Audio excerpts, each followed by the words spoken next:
Hello, can everyone hear me? Good morning, afternoon, and evening to everyone who's catching the stream. Thank you all for joining. My name is Conqueror King. It's very nice to meet you. Today we're going to be doing something different. We're going to be checking out Darkest Dungeon. It's a roguelike action RPG that I was really interested in trying out in my first week streaming. So we're going to see how it goes. I'm hoping everyone who's catching this stream or VOD is having a great day or great evening. Tuesdays aren't the best day for me, but you know, I just got back from work and I just want to start gaming. So let's get on with it. So the first thing we'll do is start a new campaign here. Hopefully everything is looking okay for the people that are catching this live. It looks like I'm having some difficulties. Give me one moment.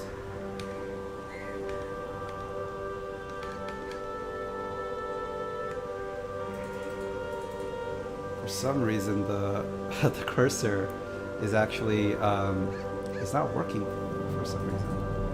So give me 1 second.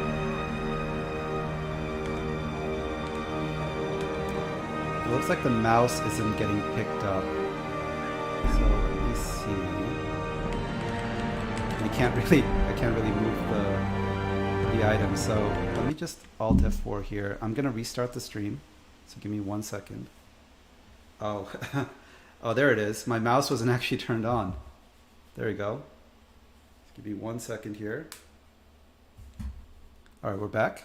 So let me reopen Darkest Dungeon. Huh.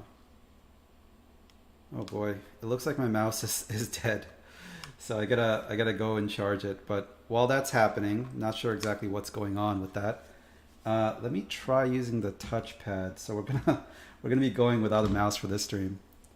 Technical difficulties, you know, EN scuff, like everyone says. So let me turn on Darkest Dungeon here. Hopefully it works out. Hopefully it comes up on stream.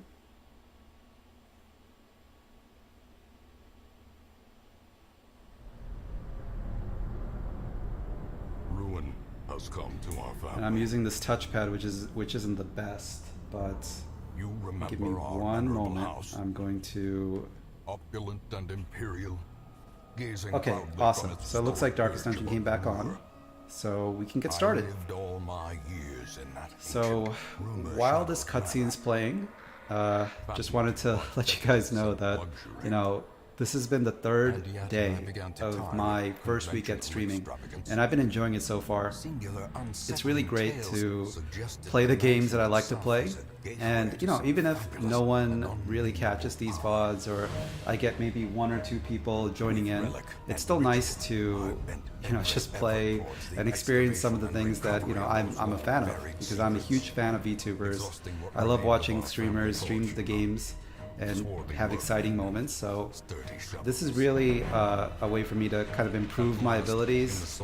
I'm not going to take the easy way out, so I'm going at it completely blind. I don't have many assets or many other things.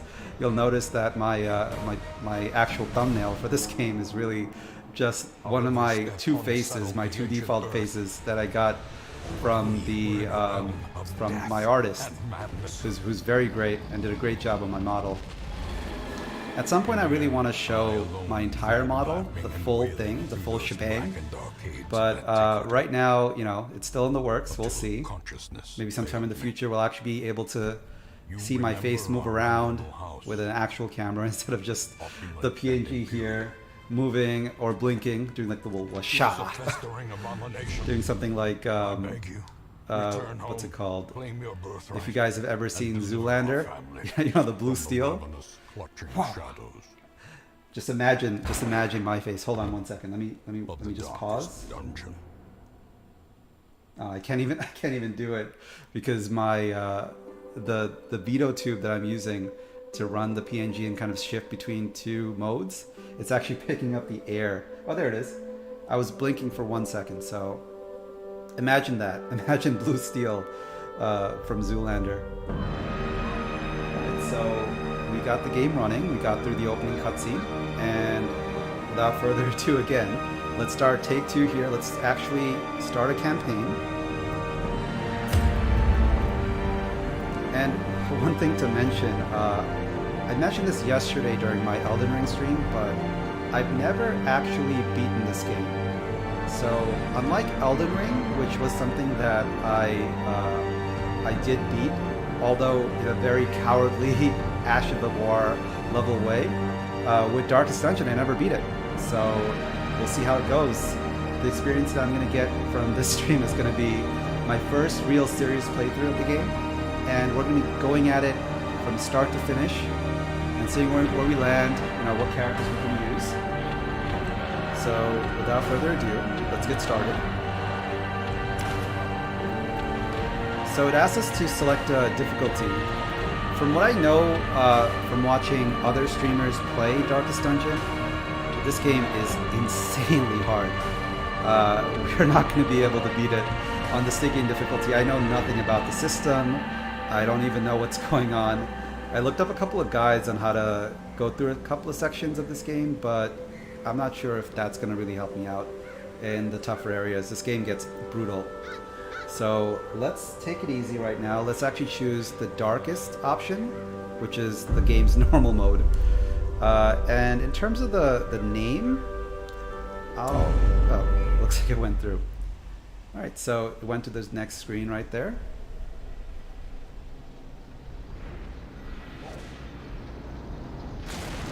So from what I remember from playing this game a few months ago, you start off in this section right here, and you kind of move through a forest. Your wagon gets derailed on the road.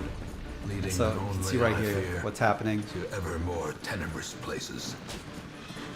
There is a sickness in the ancient pitted cobbles of the old road. Sickness in the ancient pitted cobbles. Writhing path, whoever this narrator is for this game is amazing. Violence. He does such a great job at kind of identifying, just setting the tone of the game. This game is so quotable, by the way. The title I chose for my stream, it's a slow and insidious killer. I mean, I'm sure a lot of you, even if you haven't played Darkest Dungeon, you probably already heard of that title. So, yeah, I'm super hyped. I'm hoping I can actually beat some of the stages here without completely face planting. Yesterday's Elden Ring stream did not go well. I did terrible. I kind of clickbaited my audience in saying I was going to beat Margaret, but didn't end up happening. All right, so it looks like our stagecoach has completely derailed and the caretaker's gone. So we'll see what we can do. We'll see what we can do. Let's see if we can survive. All right, so let's press space real quick. And from what I remember, all right, so there's a tutorial. The map navigation, I don't know if any of you guys have played this game in the past, but I'm sure at this moment Soul Calibur, I believe it's Soul Calibur 6 that came out, but a few years back, I mean, I remember back when I had my Nintendo GameCube, the game I used to play all the time on it was Soul Calibur 2. Not sure if any of you guys are old enough to remember that game, but one cool thing about Soul Calibur 2 was the campaign mode, and you can see right here, this game's campaign mode is so similar to that mode in Soul Calibur 2. I used to play that mode constantly. I think 3 had a similar type of grid-based mode where you go from room to room, and there's like random encounters all the way through, and sometimes you get ambushed, sometimes you pick up items that you can use for your character. So we'll see where we can go. So we have 2 characters here, Renaud, who's a crusader, and dispatch this Dismas, I brutal believe, is the fashion, bandit. that all may hear of your arrival. Right, kill the enemy. Okay, so we got a regular bandit cut, though. It shouldn't be that hard. So let's see what we can do. There's a couple of options. Dismas has the open vein move, which is the bleed, kind of like the bleed from Elden Ring, which is what I'm familiar with. And he also has an AoE move, which is Grape Shot Blast, which affects 3 enemies over here. But I think to start off with the first enemy, we're just gonna kind of blitz him. Let's just get this guy out of the way. So I'm just going to use the first option, which is Open Vein, and watch out. Take him out. Alright, so he's bleeding. He's bleeding. It can bleed, it can die. So let's choose Stunning Blow for the second one, because I don't want this guy to attack us back. Alright, perfect. So there he is. He's dead. Unforeseen. We beat the first guy. No problem. Easy peasy. Alright, so we got 500 gold there, and let's move on. Alright, so there's this encampment. Let's see what we can find in this camp. Sometimes these things are glitched out, so sometimes when you open it up, if you don't have a special item, you can get hit with some negative penalty, such as a blight, or I think in some cases your character might even steal the loot. So let's check inside the tent. Fingers crossed. Let's go, please. Okay, awesome. So someone left valuables in the tent, so we'll get some treasure. We'll get some gold. There is much to be found in forgotten places. Let's go. All right, so the run's going well so far. Our light's going down, by the way, so we'll have to replenish them. We don't have any torches right now. The rightful owner has returned, we'll see what and we can their do kind is no longer welcome. All right, so these are two enemies. The last time we fought, it was just a single bandit. This guy in the front, he's a large body, so you can see he takes up more than one slot. If I use our pistol shot, I can actually hit the guy in the back. But if I try to use Open Vein, you can see that since he uses up more than one slot in the character slot section, you can't really get past him to hit the musket guy in the back. Normally, from what I know about these games, I watched a couple of videos from, I believe the person's name was Dirty Robot. I don't know if that's a streamer that you've ever caught, but he's an amazing Civilization and also Darkest Dungeon player. His playthroughs are the top level. He goes through it on the hardest difficulty, and the way he kind of breaks down the mechanics, brings out the whole spreadsheet, calculates the numbers, crunches them up, and gives you like a very high level experience of how to deal with it. What he told me was we shouldn't actually kill this big guy. We'll try to stun him with our knight character, but we'll try to hit the guys in the back. Usually with these games, the guys in the back are the guys that deal the most damage or deal the most psychic damage to your character. So we'll have to take care of these guys first. So let's line up our pistol shot. This has a accuracy of about 85%, so fingers crossed we hit this guy. Decimated. There you go. All right. Okay, awesome. So we're gonna stun the big guy at the top, and hopefully, all right, we got the RNG gauze on our side. So let's try to take this guy out. Hit him with the Open Vein move. Try to make him bleed. You can see that he's debuffed a little bit, so he'll take more bleed damage going forward. And let's try stunning him again. Hopefully this time it actually works. Okay, awesome. So the good thing about stunning people is that they can still take DOT damage, and we can still wail on them. So it basically gives us a free turn. So if your character has a stun ability, like Renaud does, he's a Crusader, so he starts off with stun on his third action slot, definitely use it as much as you can. One thing to note is that when you stun an enemy, the game developers try to prevent you from cheesing the same enemy over and over again. So they make it so the enemy actually has stun resistance for a couple of rounds. So we're not gonna, let's see how it goes. The first stun didn't work out, so we'll see if this third stun is actually gonna hit this guy. Probably not, probably not. But see there, he got resisted. And I'm hoping for a crit. Dice roll, please, come on. Alright, so 7 damage, not bad. It's the normal roll. Alright, so we're gonna take some damage here. Not that bad. It does more bleed damage, but we didn't get bled, so it actually works out in our favor. He didn't do anything to us. So let's just take this guy out. So, alright, be gone! monster's size has no intrinsic Get out of here. merit. Get out of here. Unless inordinate Easy peasy. exsanguination Not be even a scratch on considered our a character. virtue. I'm hoping we don't get any negative penalties. So we've completed the quest, so we've gotten to the end of this little mini tutorial dungeon. But I kind of want to explore a little bit more. This gives you the option to do that, so you can kind of ignore the crow here and see if we can pick up this chest. So I'm going to choose the continuing adventuring option, and we'll see if we can look at this chest. I'll choose Renaud here. Alright, so bandits traps at the chest. So something don't look right. Something ain't right.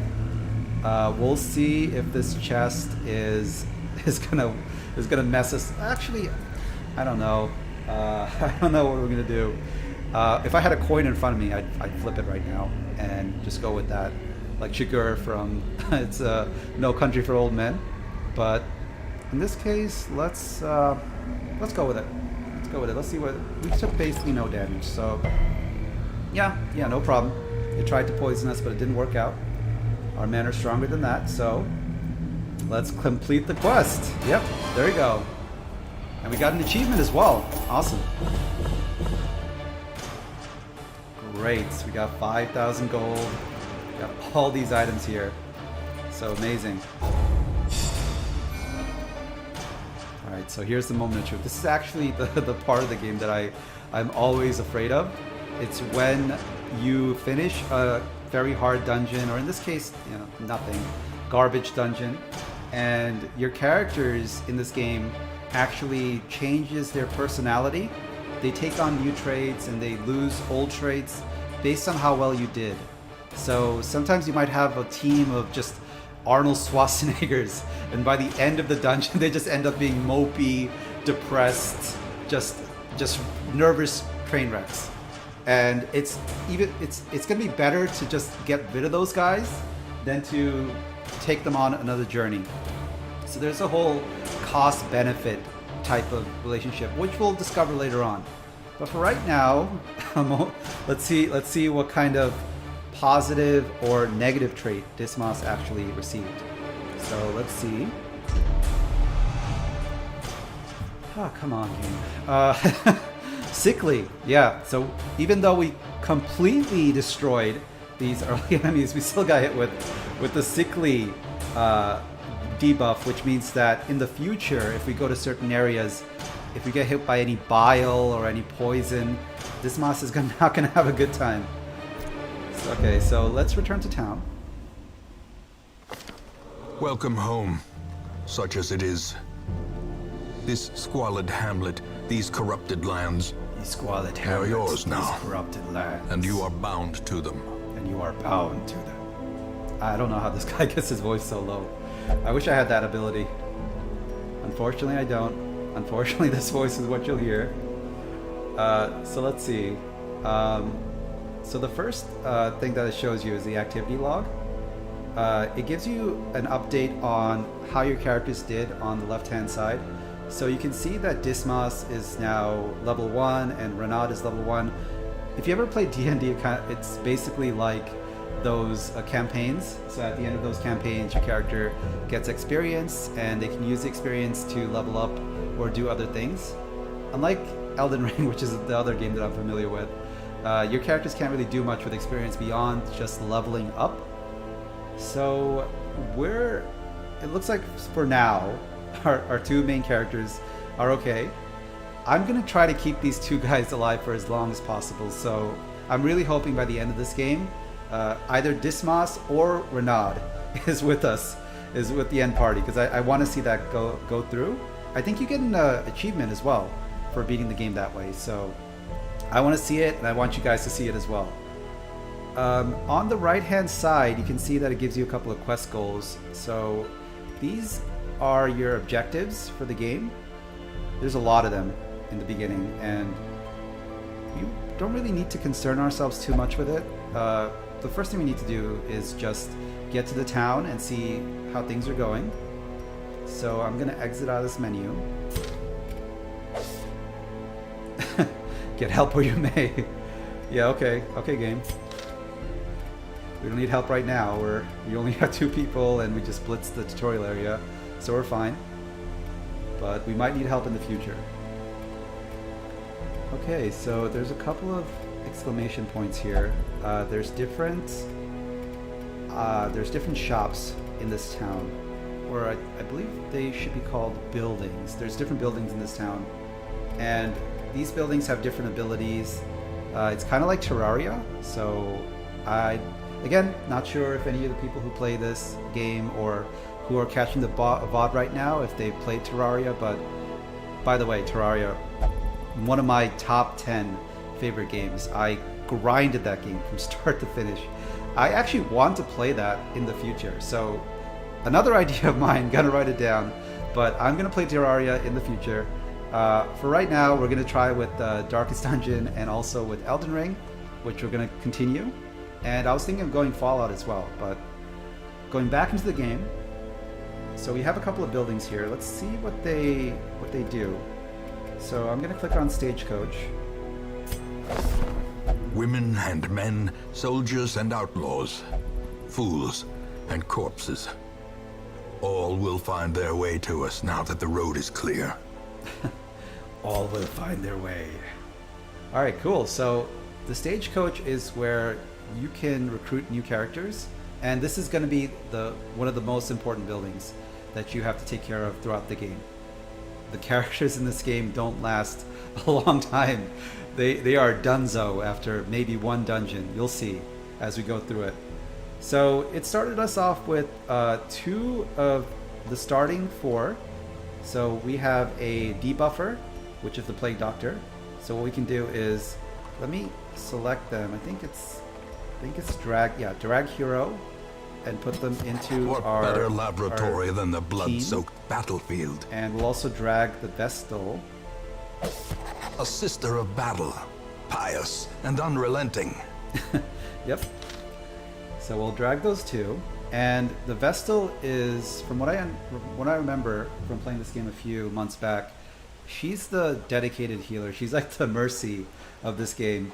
Fergant here is I would say, in terms of an Overwatch comparison, he would be more of, I can't remember, maybe a Zenyatta.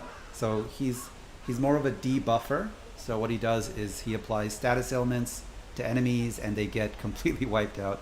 We'll need him going forward. He's very useful. And, you know, obviously the gruesome twosome, Reynard and Dismas. Let's see if we can upgrade the Stagecoach, if we have anything to upgrade this. So it gives us 2 options here. The first option is to increase the number of available heroes to 3, which would be useful going forward. We'll have more options to choose from. The second one is to increase the total size of our team to 12. I think for right now, I don't really know what to upgrade yet, but what I'll do is I'll just increase the number of available heroes to 3. And we really don't have anything else to upgrade after that point, so let me take a look at some of the other buildings. One cool thing is that you don't have to kind of look around here. You can see me scrolling around and find the building you need to go. You can click on one of these buildings, like the Tavern. Oh, that's not available yet. You can click on one of these buildings, like the Stagecoach, which is available, and you can click and select any other building in your town. So you can see that they're all selected on the left-hand side. So we're gonna click on Trinkets Nomad and Wagon charms and see what that gathered is. from all the forgotten corners of the earth. Okay, so this is your dedicated shop in the town. Right now we have no money. Well, actually we do have some money, but we don't really have what this item, the person that this item is for. This is more for a Hound Master. He's like a guy with a dog. We're gonna get him later on when our Stagecoach refreshes after this first dungeon that we do. But we might come back to this Nomad Wagon in the future.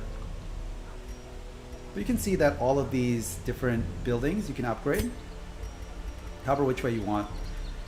I remember from looking at some of the videos about this game in the beginning that the Nomad Wagon was one of the last items to upgrade. I'm not sure. I mean, if you think that this would be useful for us, I mean, I feel that it just seems like a waste of money. In all the RPGs that I played, I've never really gotten any use out of shops. So I remember playing Fallout, and the prices are ridiculous. By the way, I am not spending 1,000 caps to buy some rocket launcher that I can find on the side of the road from some random raider. I'm not going to do it. I'm a stingy person. I'm not going to spend that much money. So, you know, half the time I just skip those shops. The only times where I've actually used the shop was if they had some kind of special legendary weapon that you wouldn't be able to get anywhere else. It looks like from what I can see, from what this nomad lady is selling us, it doesn't look like any of these items are rare or unique. So we're going to skip past this. We're going to go to look at the other... Most will end up here, Oh, covered in the gotta poisoned earth, awaiting merciful oblivion. Yeah, well, you're not going to see any of our characters there. No siree. Nope. We're gonna stay alive. We're gonna make it through this game. Mark my words.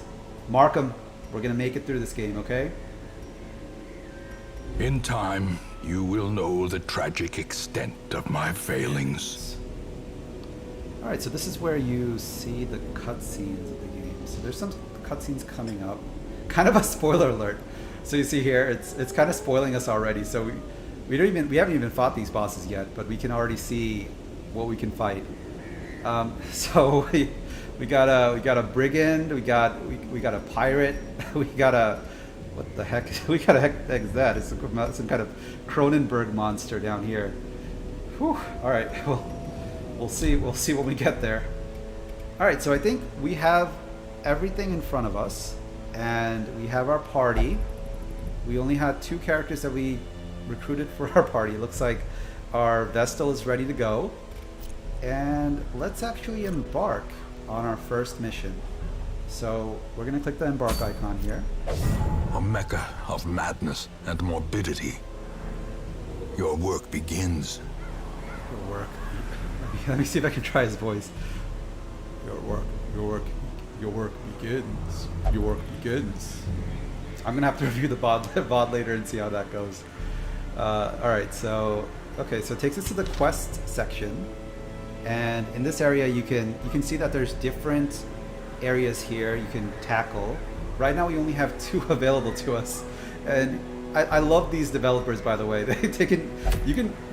Yeah, it's suicide. And 2 of our characters doesn't even want to join our party. So yeah, I beg you, no.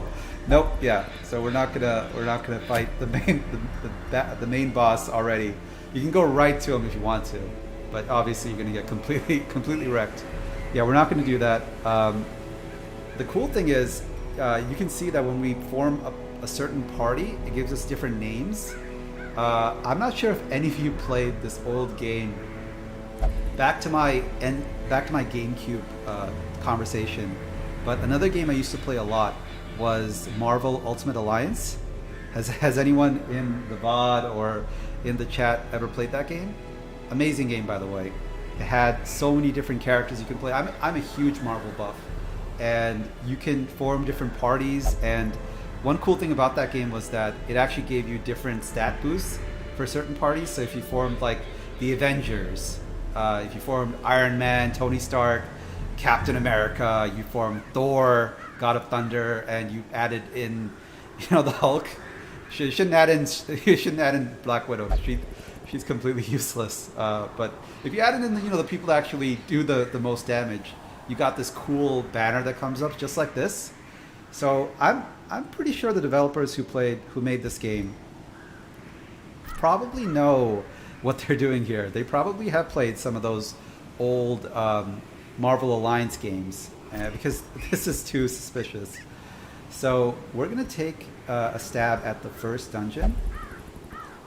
You can see here that it's, test yourself in the mad realm of your fallen ancestor. Take note of how the creatures have taken over, but don't delve too far. So this is a scouting mission. What this means is that we aren't really required to finish the entire dungeon. We can vamoose at the beginning if you wanted to. So it's easy. It's for beginners to take a stab. You can see here under goals, it says explore 90% of rooms. So it's a good way for us to learn our characters and see what type of characters work for us and what don't. Another thing I want to mention is that depending on if you go back, so there's a timer in this game, and every time you go back to town, that timer starts ticking. So if we were to go back to our town and come back to the first dungeon, you can see that the item, the third slot usually, that they offer is going to change. But the problem with that is that I believe, and correct me if I'm wrong, but I believe that if you are going back to town too many times, it's like Fallout. I don't want to spoil too much about Fallout because I want to play that in the future. But in Fallout, if you basically daddled around, just did like the whole Dead Rising strat, just going around collecting random stuff and never really touching the main quest, you might actually end up failing the main quest. So I think something similar happens in this game as well. Otherwise, it wouldn't give you the option of going straight to the final boss anytime you wanted. So there is some kind of timer at work. So we don't want to waste too much time. Let's start with the first mission. So let's go straight to the provision section. The cost of preparedness, measured now in gold, later in blood. Blood. Hopefully not our blood. Hopefully the blood of the enemy. We'll see. So it's an apprentice dungeon. From playing the game before, there's a way to kind of min-max this section, and you don't want to spend too much money because the money that you have, this 7,685, it looks like a lot of money, but it's not really, especially when a shovel is $250 a pop. This merchant guy is definitely scamming you, definitely taking you for your money's worth. The most important thing is the food. Food is very important. Without food, you just die. You just die in the dungeon. You just start whittling away. I don't know why your characters can't survive a simple dungeon. I don't know how many days they spend in it. But this is just one part of the mechanics. So in terms of what we're going to take with us, thankfully the merchant is kind enough to offer us with some anti-venom, which is good for poison. And he also offered us, a taste of holy water. So we'll be able to purge some evil in the dungeon, which is good. Let's take some food. So I'm going to, so you can shift click, I believe, and that will, there you go. That will give you a stack of 12. So let's take some food here. Unfortunately, I took one more food. And you can see here, you can see how fast our money just whittles down. We just go bankrupt like in Monopoly. The property, the dungeons, the items, everything costs so much in this game.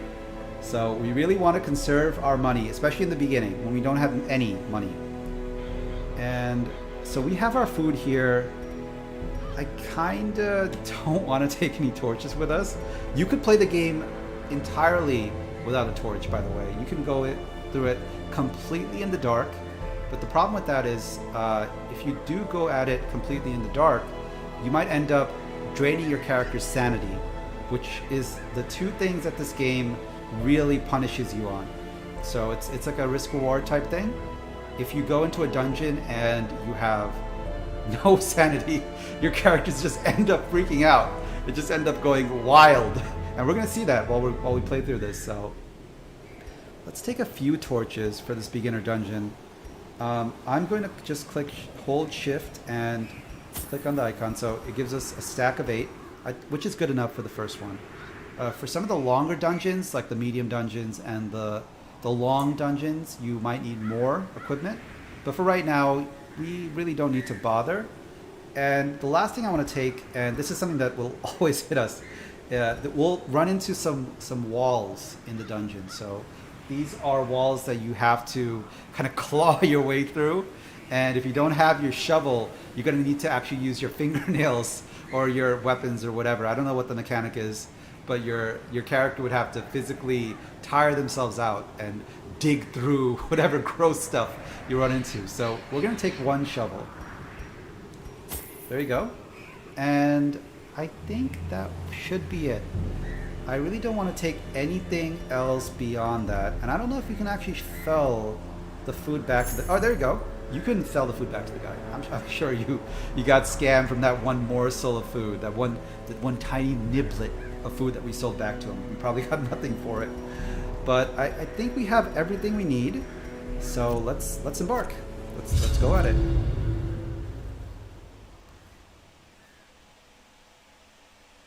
And while this loading screen pops up, I'm a huge fan of these types of games, by the way.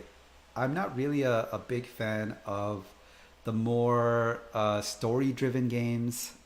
I mean, I'll try a couple of them. I had an idea of playing Fallout New Vegas tomorrow or Saturday. And, you know, that game has a lot of dialogue in it. Thankfully, voice dialogue for most of it.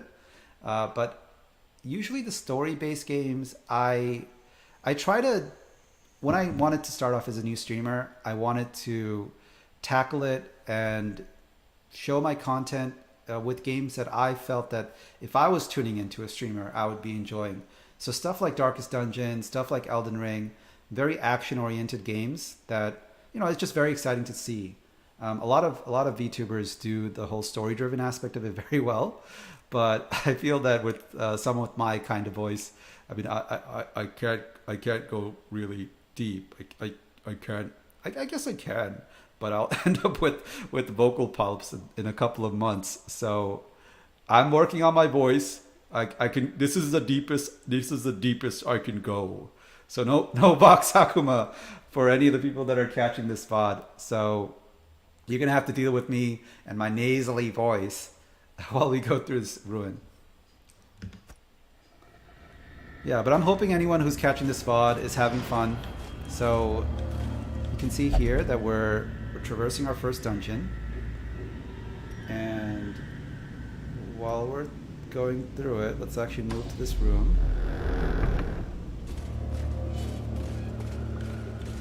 So we'll slowly move through. Let's actually take this burn torch. Treasure, yours for the taking. Yep. See, there you go.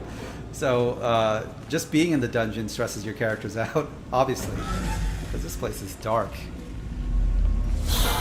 All right, so these are our first enemies. We got 2 skelly boys. We got 2 deadbeats, and let's try. So one thing I want to kind of explain about the combat system. Thankfully, we don't have a timer, so I can actually spend some time. This is XCOM. But one thing I want to explain about the combat system is that the different abilities that you have different ranges, and they also have either AoE or it has single target. So depending on where you place your character, right now Dismas is the first character that's starting off, and the reason for that is Dismas's speed, this attribute down here, I guess his dexterity, is very high.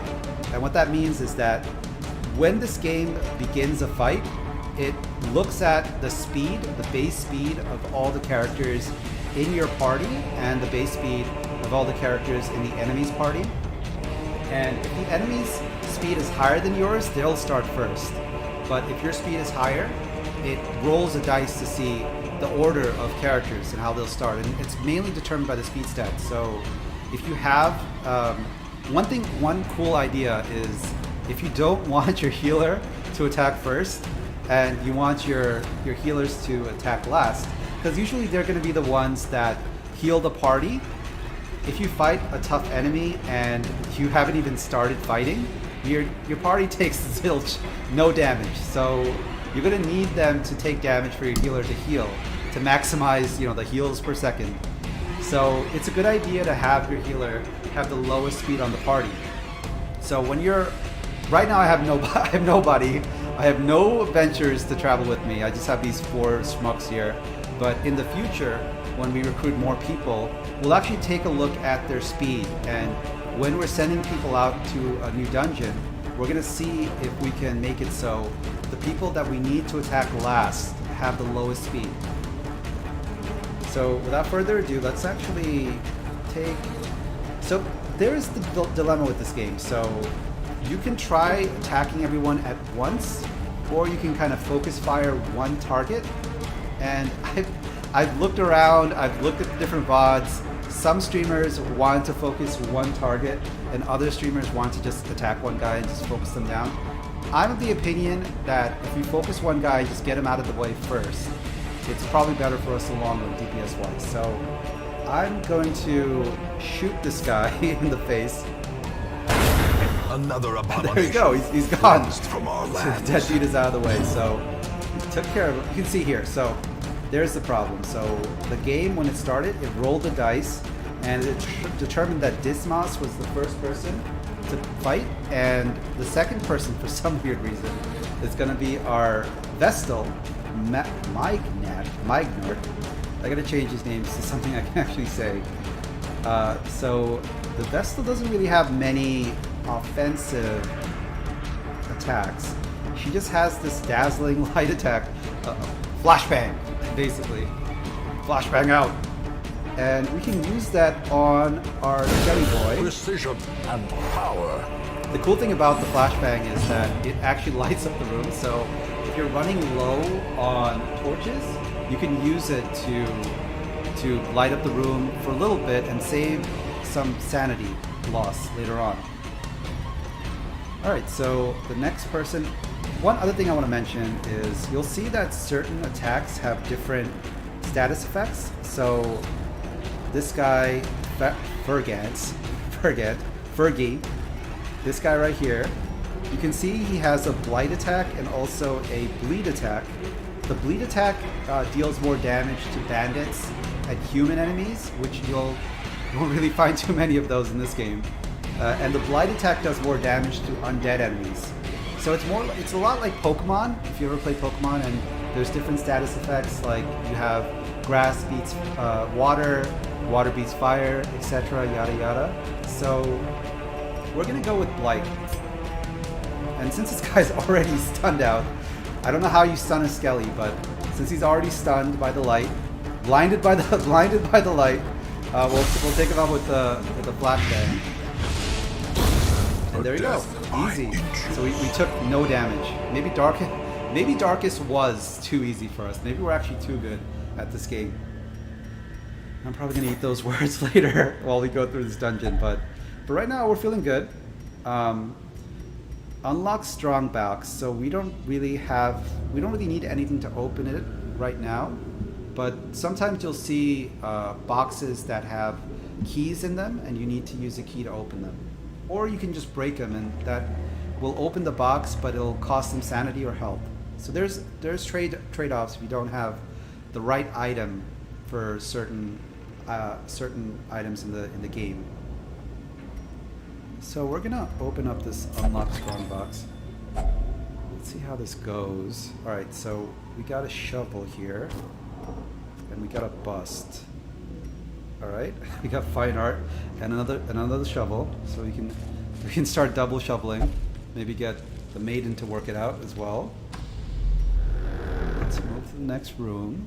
And we just need to explore 90% of rooms in this area. So I believe 90% would mean that as long as we make it to... How many rooms are here? It's 1, 2, 3, 4, 5, 6, 7. So 7 rooms in this dungeon. If we make it through 6 of them, you'll see the eagle, the Paka, come out. Paka! And he'll tell us that even we're okay. The cold stone seems bent on preventing passage. So this is what I was talking about when we were in the provision section. We'll need a shovel to go through certain areas without taking damage. So thankfully we have 2 shovels. we actually wasted... Without tools of iron, wait a minute. you must rely on flesh. Oh no! An indefatigable purpose. Oof, my bad. So we didn't use the shovel. Oh man. Not good. And we are running low on light. So you see here, it tells us how badly we're doing in terms of our stress and our damage when the light is low. We want the light to be high unless you're running certain builds that really take advantage of the low light. Certain characters like I believe the Gravekeeper, it has the ability to take advantage of low light situations. But right now, we aren't going to do that. We're going to try to keep our guys as sane as possible because I don't really have anyone else. So let me see here. Okay, so just have to right click on the torch, and light's still pretty low. It's dim light, it's functional, but it goes down every time you take a step. So let's make this a little bit higher. All right, awesome. Oh, surprise, nice. We got him. We got a surprise on him. All right, so let's see what we can do. We got to take out this. We got to take out this lady in the back. The cultist acolyte. She has to die because these guys are big trouble. They completely they send hate messages to your characters, completely ruin their mental, make them rage quit. So you gotta block them as soon as you're able to. So let's take this chick out. Let's fill her full of lead. All right, so Dismas, don't fail me now. Come on, let's do it. Okay, awesome. All right, so it wasn't a miss. It wasn't great either, but hopefully our Fergie character, hopefully Fergie Ferg can finish it off. Let me see how much health she has. She has 8 health. The plague grenade is going to do 4 points for 3 rounds. So the start of the next round, she's going to take 4 points of damage. And what that means is that it'll instantly hit her with that DOT. It's not going to kill her though. We need her dead. And unfortunately, our plague doctor doesn't really have any way to reach her. You see here that the incision move, which is what I was thinking of hitting her with, is only going to affect the 2 skellies in the front, and it's not going to really do any damage to them. So, I'm going to try stunning her. So we'll see if this works out. So I'm going to use the disorienting blast. All right, so Pakistan, Fabao. Pakistan, watch out. I don't know if any of you watched King of the Hill, but there's this character in it called Tail, and he's hilarious. So he always has this pocket sand with him in case he gets jumped by anybody. It's just like, pachow, pocket sand. And he just scooters off. So, alright, so that wasn't successful. We weren't able to kill her. We should have poisoned her, so we might end up kind of eating that ham sandwich in the future. What can we do? We can try hitting the 2 guys in the front with an AoE. I don't know if my smite's gonna kill the guy in the front. I mean, we can try. So let me try hitting the guy in the front with a smite attack. Back to the pit. Right there. All right. Okay. All right. I guess the game loves us, and we're gonna try stunning the maiden in the back again. Because we really don't want her hater, we really don't want her cursing us out and messing our mental up. We need to keep this team high mental. We need to get through bronze, we need to get through diamond. We need to rank up on the ladder. So we need to make sure she's muted. I'm gonna see if dazzling light can hurt her or stun her at least. So let's hope this works. Okay. Come on! Oh boy. Oh man, that's not good. You see here? How quickly the tide turns. Yeah, starting area. I mean, there's a reason why we chose darkest. There's a reason why we didn't go for the higher difficulty. So let's just try to kill this girl. All right, awesome. Continue the onslaught. So all that remains is 1 skelly. All. And let's try stunning the skelly with our disorienting blast, our disorienting forts here. Okay, awesome. So stun, great. All right, let's take him out. I'm gonna smite. Be gone, fiend. There you go. Easy peasy, no big deal. Oh wow, we actually got an item. Awesome. So we actually got a man-in-arms item. That's great. When we get a man-in-arms in the future, we're going to be equipping that with that guy. And Hopefully he'll like it. Let's see what the stats are for this item. Stun resist and move resist. Honestly, not that great. We'll have to see. We'll have to see. We might end up selling this. But for right now, let's light it up. Let's light it up. 420, and let's move on into the next area. Okay, so no one here. So we're good.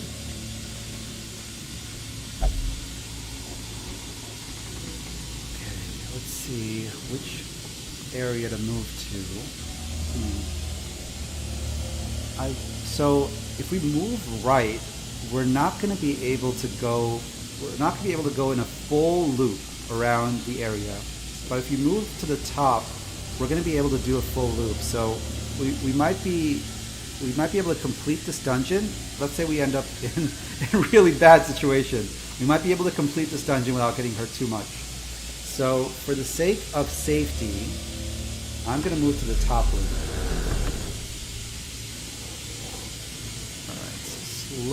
Slowly does it. Alright, okay, so the light's going down. Let me see what this says. Okay, dim light, that's fine. We can go with it. I mean, our characters might complain, but we're fine. And,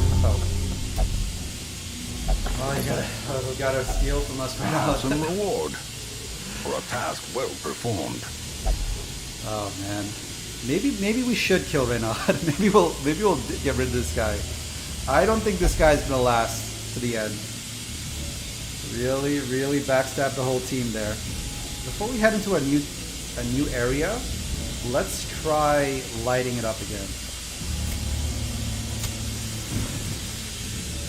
Okay, so we're lit up. We're at 82, which is good. It means that if we go into a new area and we get surprised by an enemy, there's a high chance that we aren't going to be completely blown out. So we're not going to be fighting in the dark, in Discord dark mode. So let's go into it, and hopefully there's no... Oh, just as I was about to say that. Oh, awesome.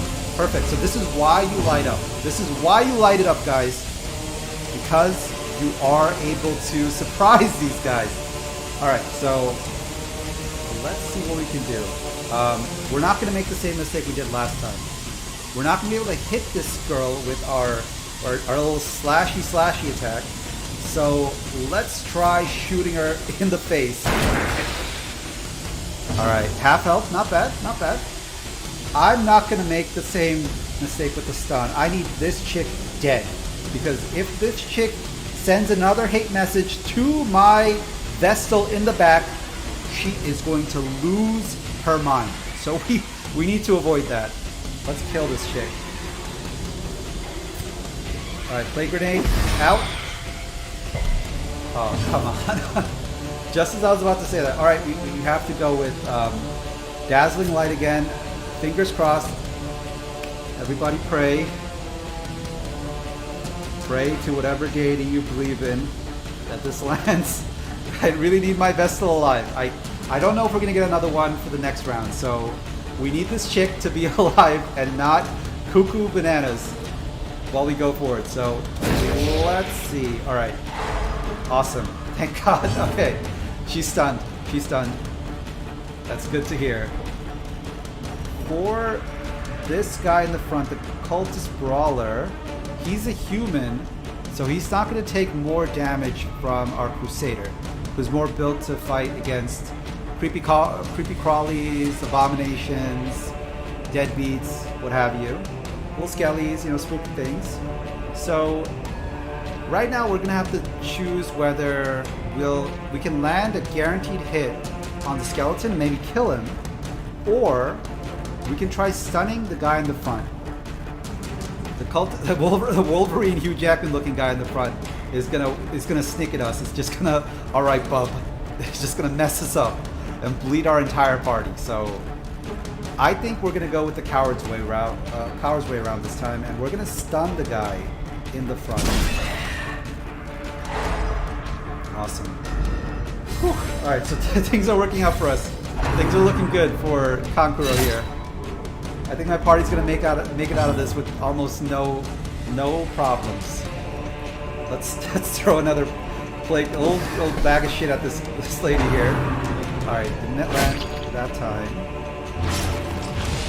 Oh, see, that was what I was afraid of. Whew, thank goodness. Thank goodness. She didn't hit our Vestal in the back. Whoever rolled that dice struck lucky for us. So our Vestal's still sane. I mean, she's really stressed out. She needs some Ambien right now, but she'll live. So let's try stunning this chick in the back. We really don't have any attacking moves. Awesome. So we stunned her again. Okay, great. Okay, so Dismas is not looking so good. I don't have any bandages to apply. He's gonna be bleeding out for a while. So anytime you get hit with a status ailment like bleed, you can see that it tells you how much damage it'll do per round. So in this case, you'll take 1 damage for 2 rounds, and that carries over even after the battle. So if any of you played, again, Pokemon analogy, I gotta connect with you Zoomer somehow. I'm sure there's a new game out right now. But if you've ever played Pokemon and your party has ever gotten poisoned by, I don't know any of the new characters. I don't know any of the new Pokemon. Sorry, I'm gonna use a boomer one. If any of your characters got hit by Ekans, you're gonna still get hit with the poison unless you cure that Pokemon. So while your character, even after you killed that Ekans, while your character is walking around, moving around the area, you'll end up hearing that little bee-doo, bee-doo, bee-doo, bee-doo. And eventually, you know, whatever guy got hit by the snake is just gonna die. So, or faint in this case. It's a children's game. So in our case, thankfully, I mean, Dismas isn't really taking too much damage from the bleed. He took what I'm more afraid is the stress damage. So in this game, especially, the health is not as important as the stress. The health, if you go back to town, you get to full health already. It's not a big deal. Obviously, when you get down to 0 in a dungeon, you'll just end up dying. But it's really hard for most things to kill you if you have a dedicated healer with you, like we have with our Vestal here. But with the sanity loss, that stays with you. So that status carries over. And if you end up having too much of a sanity loss, you'll end up dying of a heart attack. So it's honestly worse than getting hit with a big attack, a physical attack. So thankfully, on both fronts, Dismas isn't really suffering too much. He can keep going. I'm gonna carry him over into our second adventure. But after this adventure, I'm hoping, fingers crossed guys, I'm hoping we get some kind of healer for our second party, because I don't think we're gonna be able to carry this chick out. She's gonna lose her mind in whatever dungeon we take her out next, and end up either killing our party or not following our orders. So we'll see. But for right now, let's actually kill this chick.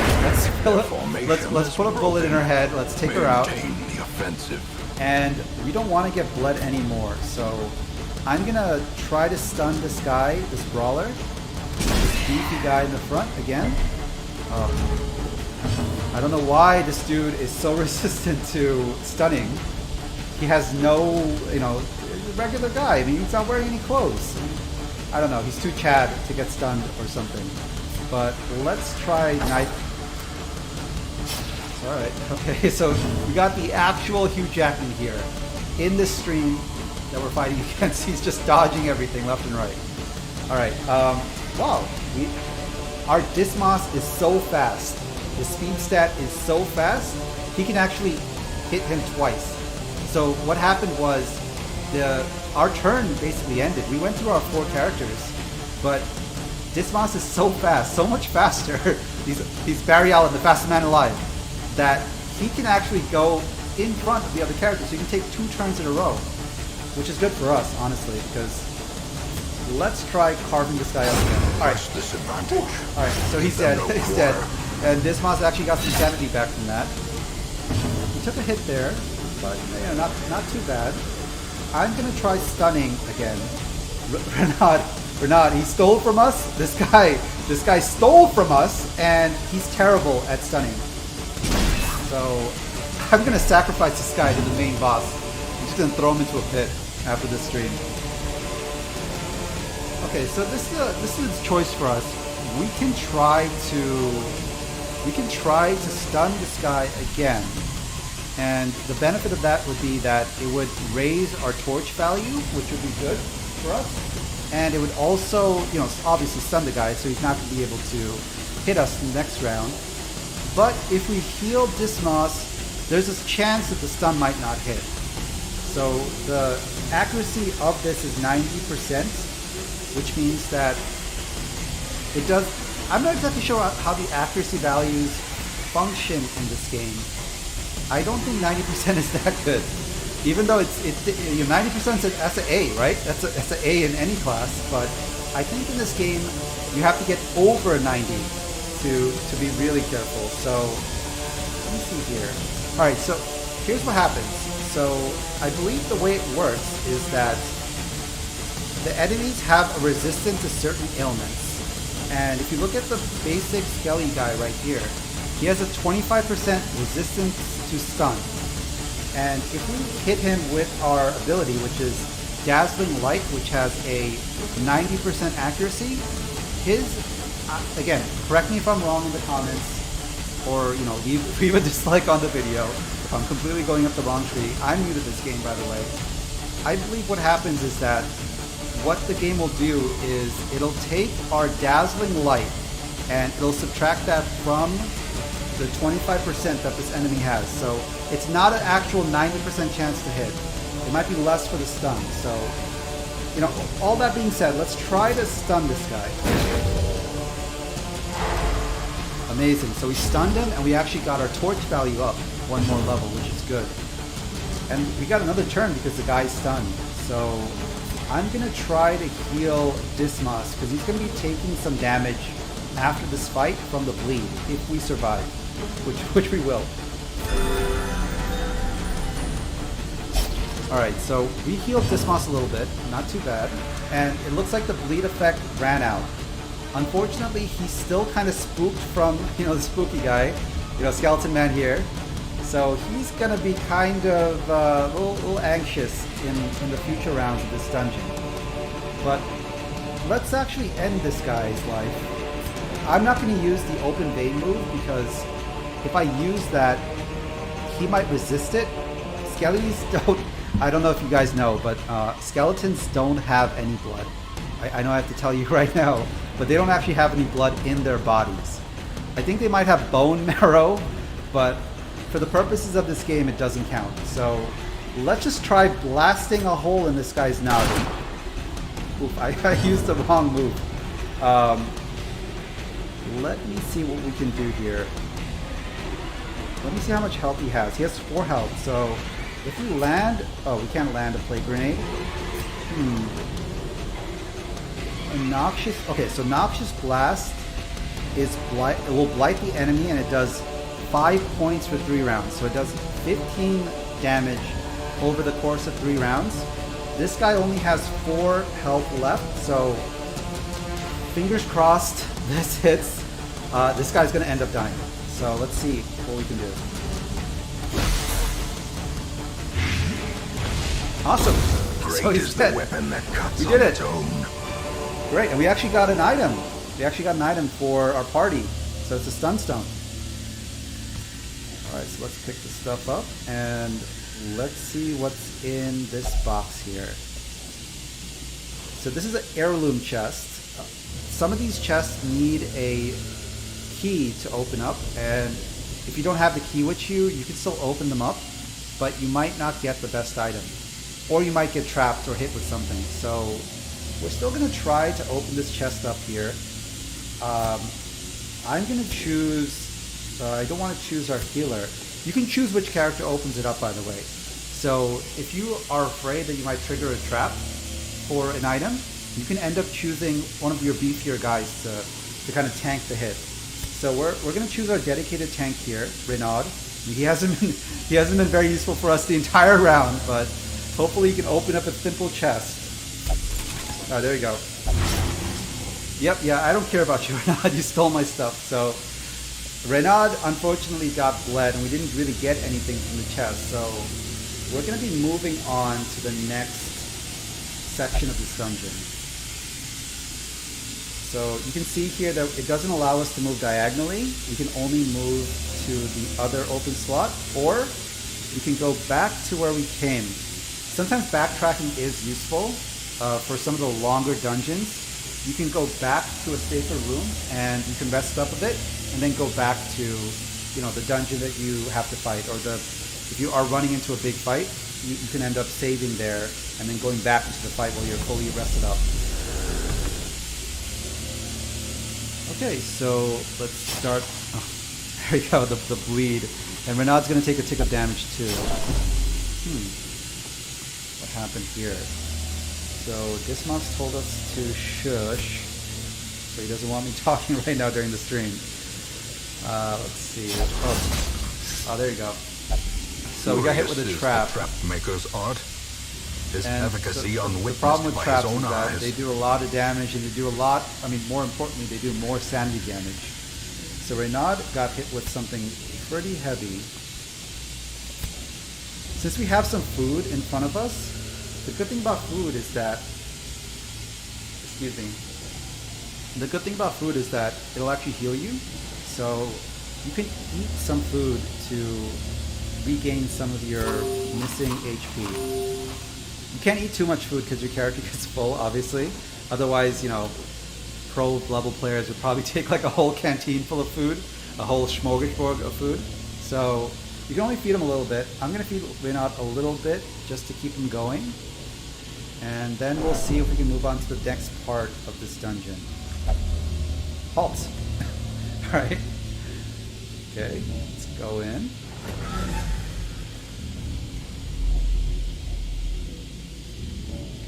Okay, so nothing here. So thankfully we've lucked out so far.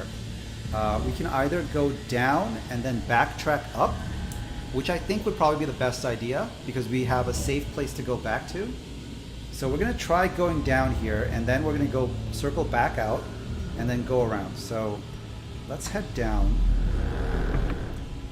And if your party's really over leveled, it's probably a good idea to kind of explore as much as you can, because really nothing for us right now. I'm kind of worried about our healer. If she gets hit with any more hate messages, she's going to end up basically being ruined as a healer, and we really need her. So I'm trying to keep it relatively careful for our run. Oh boy, it's just exactly what I was afraid of. Machinations spring to life with a singular purpose.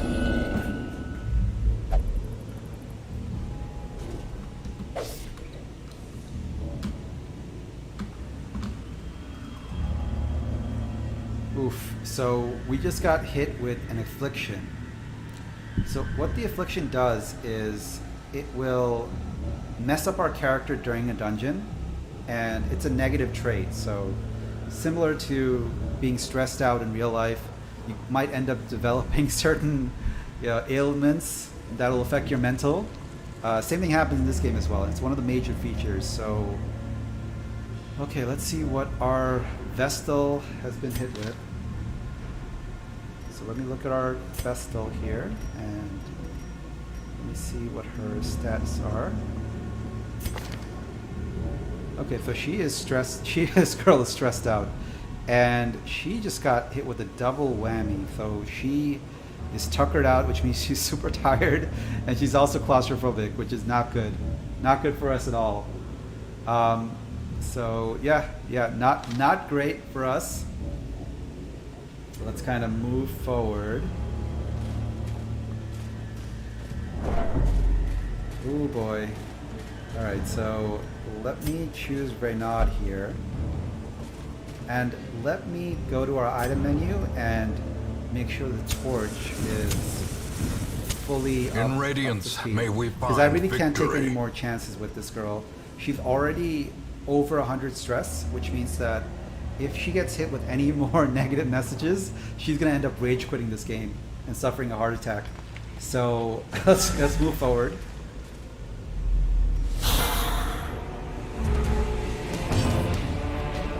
Alright, so we have three skellies here. Like I said before, we need to focus on the guy in the back. These guys are always the ones that do the most damage, and they're the ones that are most protected. The guys in the front are really stun targets, so you want to make sure that they don't really attack your front line, but you want to attack their back line. So let's try hitting this guy in the face. Alright, solid damage, not bad. Oh man, our healer is not looking good. Our entire team honestly is not looking that good. We might end up losing somebody in this dungeon. So let me see if we can disorienting blast him. Awesome. The good thing about that move is that it stuns the target and it actually also reorders the enemies. Injury and so the guys in the back, that's killing in the back. He can't really attack us right now because all of his moves are basically attacking the front two tiles only. If they're in the back, they can't do anything. So that's good for us. So for our healer's turn, we're gonna end up healing her. I really don't want her to die. So we're gonna get her healed up, and after we do that, let's smite this guy. Let's smite. Confidence surges as the enemy. You gotta say it. Smite. Oh man. Oh man. Oh, Reynard might actually die. Oh man. I got hit with some karma there. So, oof, that's not good. That's not good. What can we do here? Let's hit the second guy with the Grape Shot Blast. Please. Exposed to a killing blow. Oh boy. Oh boy. Oh jeez. Oh man. Is this gonna be our first death for this game? Thank God I didn't name this guy. I mean, he did steal our stuff, so it's understandable if he ends up dying. But not great. Oh, what the heck just happened? I think I accidentally used his move, but one thing I want to mention, when a character is on death's door, every time someone hits him, there's a dice roll that happens, and if that dice roll ends up being good, he ends up dying instantly from a death blow.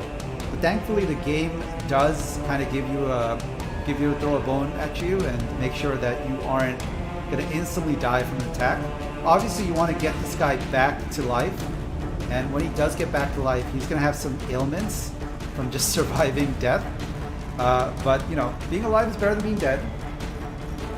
Let's kill. I'm going to use the slice as the fiend on this guy. falls.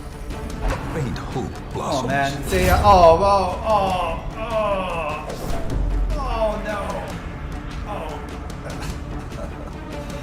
And we got an achievement. That's great. That's great. Amazing. Amazing. Oh boy. Oh boy. Alright, well, we ended up losing. We ended up losing right now. Oh, you know I said at the beginning of the stream that I wanted to take both these guys out to the end. Well, not gonna happen this stream. No siree. Let's heal our plague doctor. I don't want any more men to die on this mission. This is like what can be close to this? This is, have you ever watched Jujutsu Kaisen?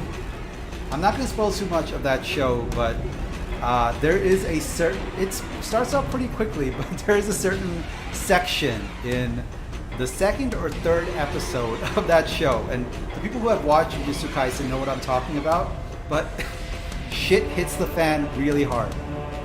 I feel like a lot of the new anime that got released are really trying to mind break their audience with these jump scares in the second or third episode. So I don't know what they're doing. I don't know why they want to do that. I feel it's like the Madoka effect. Like after Madoka Magica, that magical third episode. Spoiler warning, I don't want to mention it, but please get to the third episode of that show. You'll really enjoy it. Everything that happens afterwards. 10 out of 10 anime, by the way. I know a lot of people don't like the whole magical girl stuff, but must watch. For anyone, if you're remotely into anime as a genre, definitely check that show out. So let me see here. I really don't have many options because Dismas is more of a secondary character, so he's best when he's in the second slot or the third slot. So in the second slot, or in the first slot here, because right now I kick the bucket, he can't really do too much. So we're going to try slashing this guy. Obviously it's not going to do too much damage, but at least he'll do something to him. Okay. Plague Doctor doesn't really have many attacking moves. I'm going to try hitting him with more damage again. And hopefully, again, please game. You already killed one of my characters in the first dungeon. I hope this game will give me the benefit of the doubt and this attack will go through. So, fingers crossed. My fingers have been completely crossed this entire round. They are. I am playing this game with 4 fingers right now. So let me hit this guy. And thank God, went through. Thank the Lord, it went through. So we went through there. Trifling victory. And we can pick up our items. Victory nonetheless. And one other thing is that there are certain items in this game, like this little. What is it called, by the way? This little. My vocabulary is terrible today. This little pond, this little bird pond, holy fountain. So this little holy fountain, right? You can add an item to it like holy water, and that'll double the boost of this. So normally what it does is, I believe it gives you some healing, but if you add a holy water, if you holy it up, if you double holy it, it's gonna improve our sanity, which is what we need for our healer. Need her to get better. Divine benefit. There you go. 20 sanity increase, which is great. I mean, it doesn't really help her out right now. I mean, she's still kind of, completely insane, completely deranged, like when I started my streaming career. But I think we're fine. Let me go back to the main dungeon. And I feel that when we complete this dungeon would be a good place to stop the stream. We got a lot done. We lost our character. We completely died. One of our guys died. Poor Reynard. Not gonna miss you, buddy. Enjoy the dirt nap. I hate your guts. This is what you get. This is what karma does to you for stealing my item.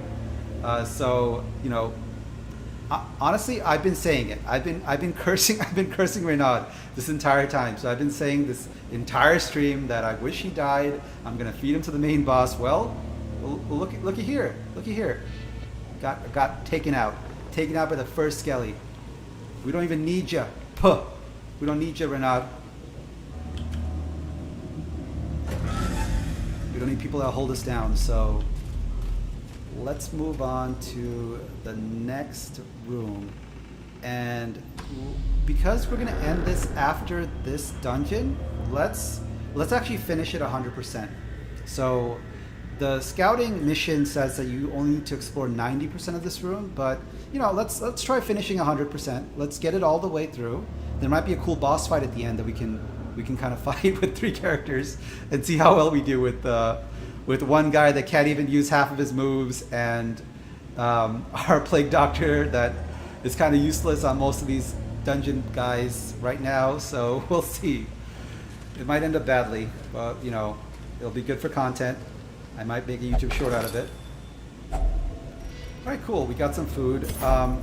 We got some excess food here, so let me actually heal some of our guys. 2, 3, 4, 5, 6. See right there? So you can't heal him anymore. Let's heal Reynard a little bit. So the reason you have food, outside of just the small healing that it provides when you're not fighting, is sometimes when you get near certain points of the dungeon, usually near the end or near the beginning, you're going to end up with a hunger check. So everything in this game is full-on Casino Royale. Everything in this game is dice roll. There's dice rolls happening every single second as we're moving. It's like It's like an RNG generator. Sorry about that. So while the dice is happening, I guess one comparison would be, I don't know if any of you saw Goblin Slayer. A lot of people can't get past the first episode, and I don't blame them. It is an awful thing that happens in the first episode. So viewer discretion advised. I think they actually added a disclaimer. But before we head into this next dungeon, just want to finish my thought. So yeah, in Goblin Slayer, there's actually a section of the, I don't want to spoil too much about it. It's a great series, by the way. If you can handle some of the dark fantasy, like really, really dark fantasy, like MA, I'm not kidding you folks. If you are squeamish about blood and, some of the bad stuff, like some of the no-no stuff that I can't mention during the stream, if you're squeamish about that, please don't check it out. If you're underage, do not check that out. If you've had any bad experiences, do not check that out. But if you can get past the disclaimer and you can handle that kind of content, after the first episode, it gets really good. It's a really good isekai anime. A lot of isekai anime, they have a reputation for being terrible, but I really enjoyed Goblin Slayer. I haven't really been watching any anime recently this season. The only one I've watched is Bocchi the Rock, which I enjoy so far as the second coming of K-On! But I've been enjoying that, and the other ones I haven't really caught up to, but once they're done, I'm probably going to check out a few of them, see what's on Crunchyroll, because I still have the subscription there. All right, cool. So we are done, but let's kind of roll a little bit. Let's continue adventuring. Okay, here. So let's see. All right, so the good thing about having a completely, if you have radiant light, which is the status when your torch is over 80%, what that does is it actually lights up the entire dungeon.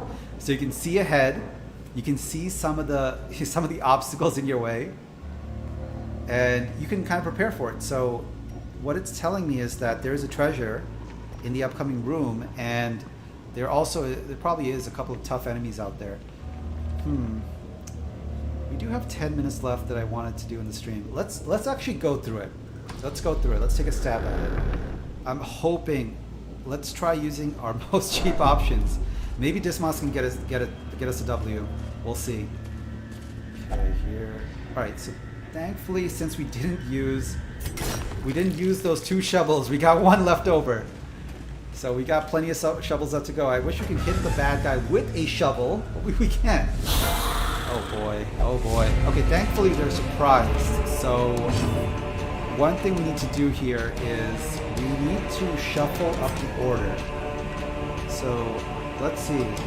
So usually we tackle the stress guys first, but since we have 1 less person in our party, since Renaud kicked the bucket, I think for this fight we're gonna try to tackle the range bowman instead of this drunk fella. So let's hit this guy with this oriented blast. Alright, so that shifts his order. And what that means is that, unfortunately, my character can't really hit him. But I can hit the skeleton up here. Oh boy. Oh boy. You know what? You know what? I'm sorry. I'm sorry, guys. I can't risk it. I can't risk it. I can't risk losing the entire party right now. We still want to have a stream too. So please forgive me. I'm very sorry, but we're gonna try running for our lives. Let me see here. Where is the run option? How the heck do you get out of here? Retreat from combat. Okay. No chance for egress. Will this be a massacre? We're gonna have to tank some hits here. Thankfully, the bowman is stunned, so he's not gonna be able to hit us. Oh, thank God! This must just dodge that. He dodged that again. Whoa. Okay. He's beginning to believe. Let's try retreating. Okay. This skirmish may be lost. So we took a huge hit to our sanity because we ran like cowards, but we're alive. We're alive. That's the only thing that matters. And since the quest is complete, we can run for our lives. Get out of here. All right, we got an achievement. We finished the first dungeon. Not with the full party though. Renaud, you know, poor Renaud, kicked the bucket. Unfortunately, he wasn't able to survive. But what can we do? What can we do? It is what it is. We did get a cool item out of it, and we got some gold and some crests. So let's click next. And let me see what ailments we have. So Dismas, balanced, makes sense. I mean, the dude was dodging the slashes left and right. He was going full Neo. So thankfully he didn't get a bad ailment. And let's see what Fergie has. So Lurker, also good.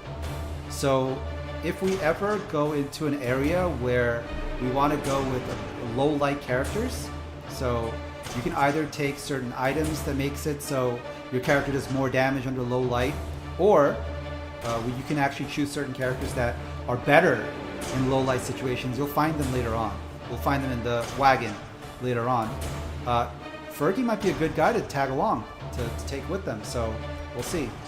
And thankfully, Margaret, I'm just gonna call her Margaret, because from the Elden Ring stream. So I'm just gonna call her Margaret. Margaret didn't really get anything, which is good, because she didn't get anything bad either. The tents are pitched, so banners tells us we have some and the negative corpse quirks. wagons stand at the ready. The circus has come to town. Okay, circus has come to town. The circus is, I believe, more of a PvP option, so it's not going to be something that I tackle right now. Yep, could use some time off. Yeah, me and you, brother. Both of us. I can use some time off too. After a long day of work and a long day of losing my character in my first ever stream of Darkest Dungeon, yeah, we can all deserve a breather. The cobwebs have been dusted, the pews set straight. The Abbey calls to the faithful. Okay, so the Abbey calls to the faithful. So what this place does is, if you have characters with a lot of stress, like Margaret here, you can put her in the Abbey. It costs some money though, and we have plenty of money right now. We have 11,760. We can place her in the Abbey. Different areas do different things, and different characters have different places they can go, and it'll do more for them or less for them. But for right now, let's put Margaret in the transept. Let's have her pray to a higher power. Let's have her pray to the RNG gods, and hopefully in upcoming streams of this game, we won't end up with one guy dead every time we go into a dungeon. We won't end up with a Goblin Slayer situation. For the other two people, I think we're gonna leave them out of the next stream. So let's check out the stagecoach. Alright, so like I said, these are some new characters that were added. So the Abomination, he's really cool, honestly. I'm gonna love showing you guys this guy. He's basically the monster character of this game. So he has this transform gimmick, and he can switch between his hulking out mode and his regular docile mode. I mean, both modes are really good, and they do different things and have different ranges, but the way he works is he's very good solo, because when he goes and switches between different modes, he actually starts stressing out your party, because he goes full on Twilight, full on Jacob Werewolf, and you know, obviously you don't want to be, people are like, I'm not going to deal with that. So cool character. In terms of what he's starting off with, what we're dealing with right now, not so great. 4 speed on first round. We really want people who can really do a 1-2 to start off first, and it doesn't look like he's going to be the guy. He has -4 speed, which isn't great. And he also has 20% stress if the torch is above 75, which means that for him, we'll have to keep the torch below that magic number. So along with Fergie, we might end up creating a night-only character roster using this guy. So, I mean, we don't really have many people left after Renaud died, so let's add him to our list. Tortured and reclusive. This man is more dangerous than he seems. Yeah, there you go. This man is more dangerous than he seems. You'll see how dangerous he is. we have the Houndmaster here. And the Houndmaster is something I mentioned before when we got the item, that whistle, in the dungeon. But he's also really cool. He's more of a debuffer, and he has a cool way of interacting with his dog. And it's pretty cool. The dog itself can provide sanity, obviously. He's a good doggo. And he's a good character to bring in if you are going through a very long dungeon. He has good scouting skills. The dog gives you sanity. And he also does very good damage to humans with the bleed. So could be a good idea. But I mean, Gambler, not so bad. Gambler means that he can only go to one building for stress relief, which is the gambling hall. And Torn Rotator is really bad. That means that he's not going to do that much damage. So I mean, we could work around it. We can kind of work through that. I can put him as a debuff only character. It looks like he's starting off with a bunch of debuff skills already. So he has Lick Wounds, which heals himself. He has Guard Dog, which allows him to guard another character with his body. So one cool thing to do is maybe if we load him up with some protection items and then we fed him to guard our healer, we can kind of tank some hits.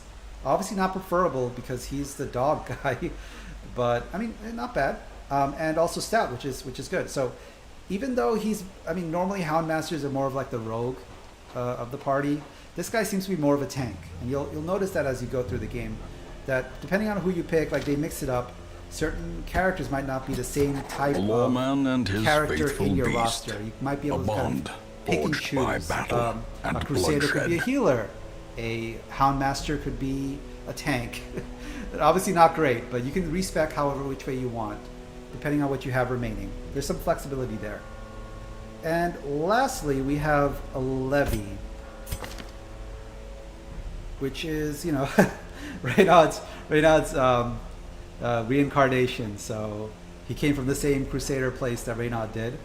Hopefully he doesn't steal from us. Otherwise, I'm going to end up sacrificing himself to the Dark Gods right after this stream.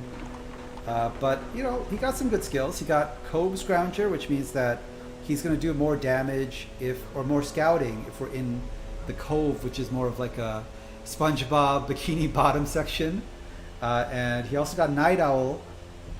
Well, it's just good because that's 3 for 3. That means that the Plague Doctor, Boneth, Mr. Boner here, and a Levy, we have 3 out of 4 characters to start off with a night only run, because it looks like all 3 of them are benefiting from having the torch be very low or almost non-existent. A good pickup. We also have 20% stress if the torch is above 75. So yeah, really confirming the fact that we're not going to be having this guy go into any lighted areas. He's going to be creeping in the corner, kind of watching from the shadows. We also have Fear of Eldritch, which some of the Cthulhu monsters later on, he's going to be kind of scared of those guys. But yeah, not bad. We got some healing. We got some inspiring. So he's more of a he got the smite, which is what we need, the bread and butter. But he got some good status abilities, so he can be an off healer in some cases if you don't want to kind of front load with just the Vestal. So not bad for a Levy. Let's add him to our list. A mighty sword arm anchored by holy purpose. A zealous warrior. Yep, there you go, a zealous warrior. So yeah, we have some people in our party. Well, concerned, I've seen nothing horrific. Yep, yeah, you haven't seen anything yet. We haven't even had into anything.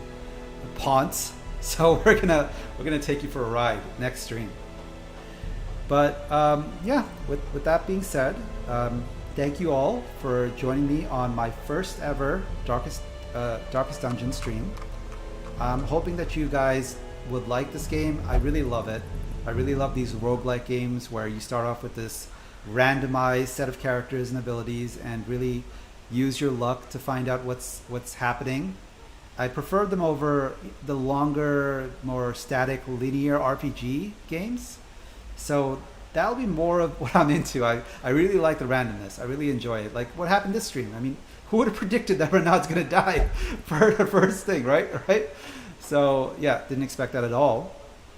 But yeah, I mean, I'm going to be continuing this game alongside the other games that I have planned.